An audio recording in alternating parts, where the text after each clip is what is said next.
이 말씀 중심에서 제가 설교를 시작한 지 한 20년 가까이 되는데 지금까지 했던 설교 가장 짧은 설교를 하려고 여러분들이 잘 알아들으셔야 될 것 같습니다. 서로의 짐을 짊어져라 라는 제목으로 하나님의 말씀을 전해드렸습니다. 먼저 옆에 분들과 한번 옆에 누가 앉았는지는 알아야 되잖아요. 메리 크리스마스. 새해 복 많이 받아 누리세요. 그만 여기 보시고요. 뭐 기회를 못 주겠네요. 서로의 짐을 짊어져라 이런 제목으로 하나님 말씀 전하려고 합니다. 나 하나도 살아가기 바쁘고 빠듯한 세상에서 다른 사람을 생각하고 배려하고 챙기면서 살아가는 것이 얼마나 힘들고 벅찬 일인지 우리는 잘 알고 있습니다. 그런데 성경은 타인과 더불어 살아야 한다고 말하고 있습니다. 하준아, 네가 설교할래? 하준이 여기 나 설교할래? 설교 준비 안 했지? 하준아, 목사님 눈 봐봐. 여기는 준비된 게 있어.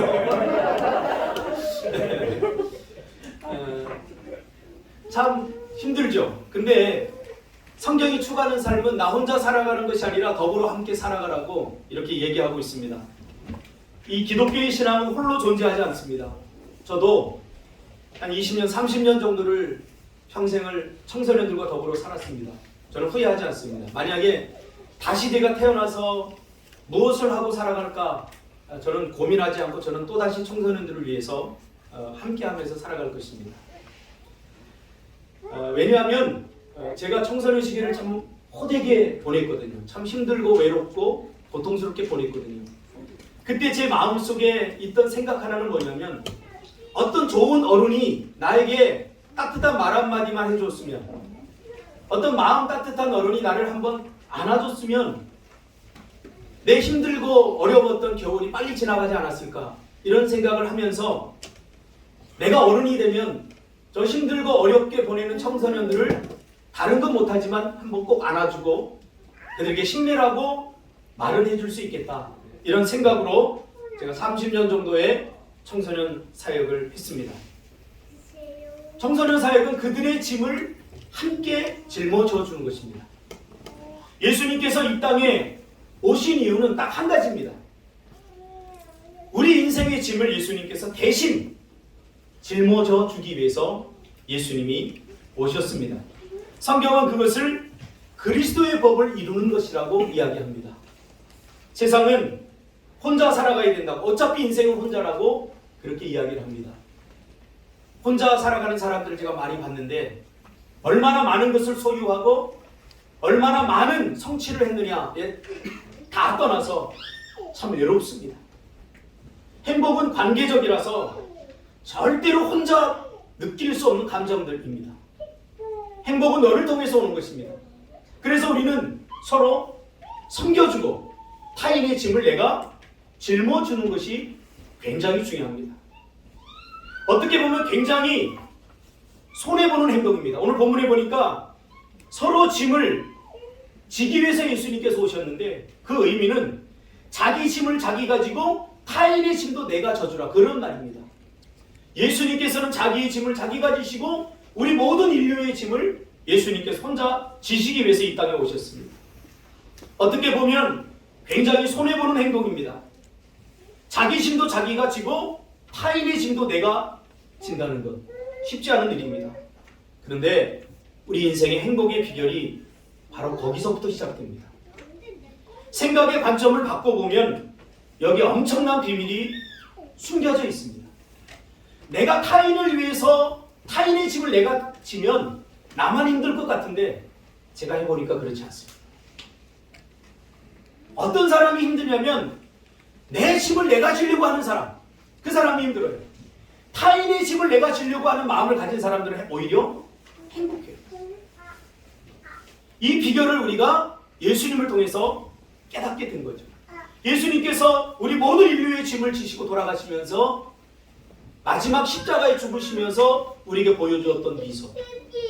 우리는 십자가의 짐만 생각하지만 우리는 그 십자가를 지신 예수님의 모습 속에서 미소를 발견할 수 있습니다. 타인의 짐을 내가 대신 들어주면서 그 타인의 미소를 통해서 미소가 나에게 살짝 전해지는 거죠. 그것을 저희 어머니가 평생 저에게 가르쳐 주셨어요. 저희 어머니가 평생 예수 믿다 돌아가셨거든요. 뭐 많은 재산 남겨준 것도 하나도 없어요. 아무것도 없지만 우리 어머니께서는 타인을 위해서 살아가는 법을 저에게 가르쳐 주셨어요. 그게 얼마나 행복한지. 김치 한번 담글 때도 절대 우리는 우리 김치만 담근 적이 없어요. 조금 더 담가서 주변에 어려운 이웃들, 우리도 어려운데 어머니는 왜 어려운 이웃을 도와주는지 그때는 이해가 안 갔어요. 거기서부터 행복이 시작되는 거죠. 영적으로 철이 들면 내가 타인을 위해서 배려하고 그의 짐을 대신 져주는 것이 얼마나 많은 혜택으로 나에게 돌아오는지 우리는 알게 되는 거죠. 내가 타인으로 인해서 얼마나 많은 혜택을 받고 살아가는지 우리는 까마득하게 잊어버리고 삽니다. 왜요? 나 살기 바빠서. 그것이 바로 미숙함입니다. 성경은 성숙한 신앙은 나를 뛰어넘어서 타인의 짐을 내가 다시 대신 짊어져주는 것이다 라고 이야기를 하고 있습니다. 영적으로 철이 들기 시작하면 그래서 타인에게 저절로 고개가 숙여지고 감사가 넘쳐납니다. 이번 주에 우리 인호 집사님이 이사를 하는데 이렇게 손을 다쳤어요. 돈 한 푼이라도 좀 아껴보고자 이 본인이 혼자 열심히 해요. 그게 제 눈에 싹 들어와요. 저들이 허리를 다쳐서 참 일하기가 쉽지 않은데 이렇게 누우니까 내일은 인호 집사님이 그 다친 손가락으로 일을 하겠구나. 그게 싹 들어오니까 이 다친 허리보다도 그 생각이 먼저 나는 거예요. 그래서 이틀 동안 제가 가서 그 도움은 별로 못 했지만 함께 해줬어요. 인호 집사님 기술이 있으니까, 나는 힘이 있으니까 목사님 이거 좀 들여다 주세요. 그럼 들여다주고 얼마나 행복한지 몰라. 정말 행복해. 내가 혼자 레스토랑 가서 비싼 비프 스테이크 시켜놓고 혼자 처먹는 것보다 훨씬 행복했어요. 밥도 안 줬어요 사실은. 쫄쫄 굶고 저녁에 와서 그날 저녁에 제가 먹은 밥이 제주도 와서 몇 년 동안 먹은 밥 중에서 제일 맛있게 먹은 집사람한테 물어보세요. 그것을 선물해 준 거예요 여러분. 그러니까 자기만 행복하기 위해서 자기 중심적으로 자기 집만 힘들다고 생각하는 사람은 절대 행복할 수 없습니다. 주위를 돌아보세요. 무거운 짐 들고 가는 사람이 있습니다. 그거 들어줘 보세요. 세상에서 얻을 수 없는 기쁨을 내가 얻을 수 있다. 일하러 가는데 저기 할머니가 한 분이 쓰러져 계셔요. 근데 아무리 봐도 심상치 않아요. 차들이 다 그냥 지나가요. 근데 내가 내 눈에 싹 들어왔어. 이거 그냥 가면 안 될 것 같아요. 그래서 제가 대문에 막 추운데 주저앉아서 두드리다가 쓰러져 계신 거예요. 기운 나면 또 일어나 쓰러지고. 그래서 제가 차를 돌려서 물을 막 세차게 발로 차드렸어요. 거기가 집인 줄 알고. 막 발로 차니까 죄송해요. 애기들이 있는데 욕하면 안 돼요. 어떤 X야! 하면서 누가 나오는 거예요. 그래서 할머니 지금 여기서 있는데 뭐 하는 거냐고 그러니까 우리 엄마 아니라고 그러는 거예요. 여러분 우리 엄마 아니면 그냥 문 닫고 들어가도 됩니까? 그래서 제가 119를 이렇게 불렀어요. 119를 불렀더니 어떤 할아버지가 저기서 이렇게 오시더니 이 할머니 치매에 걸리셨는데 애월읍장 어머니라는 거예요. 그러면서 자기가 데려다 주겠다고 하는 거예요.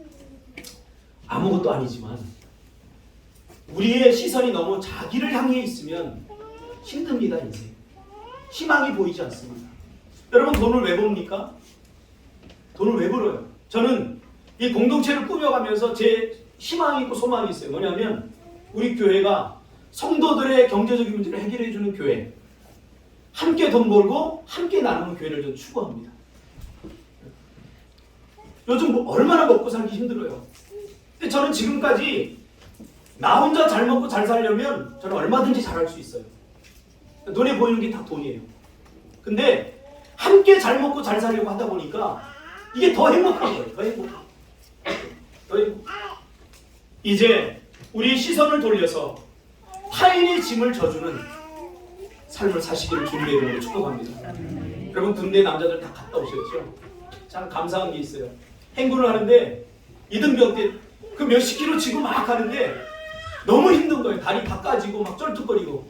그런데 죄송합니다. 나보다 더 작은 고참이, 여러분들 그렇게 생각하시겠죠. 목사님보다 더 작은 사람도 있나? 군대 가니까 있더라고요. 고참이 박이병 군장도, 그리고 자기 군장 위에다 딱 올리고 그걸 걸어가는데, 평소에는 저를 막 못살게 굴었던 그 고참이 얼마나 감사했던지. 살다 보면 누구나 내 인생의 짐이 힘들고 어려울 때 있습니다. 그때 그의 짐을 대신 짊어주는 저와 여러분이 됐으면 좋겠습니다. 예수님이 그래서 이 땅에 오신 것입니다. 어떻게 져줍니까? 따뜻한 말 한마디, 따뜻한 나눔 하나. 이게 얼마나 다른 사람에게 큰 힘이 되는지 몰라요. 저도 청소년 때 한참 힘들고 어려울 때 교회 갔더니 어떤 여자 선생님 한 분이 아무 이야기 하지 않고 형사봐 힘들지 그러면서 저를 꼭 안아줬습니다. 그것이 저의 인생의 가장 따뜻한 난로처럼 느껴집니다. 아, 내가 살아야겠구나. 세상에 이렇게 따뜻한 사람도 있구나. 나 홀로인 것 같고 내 인생이 추운 겨울이었는데 그 선생님이 한번 안아준 그 따뜻한 품이 아직도 느껴지고 있습니다.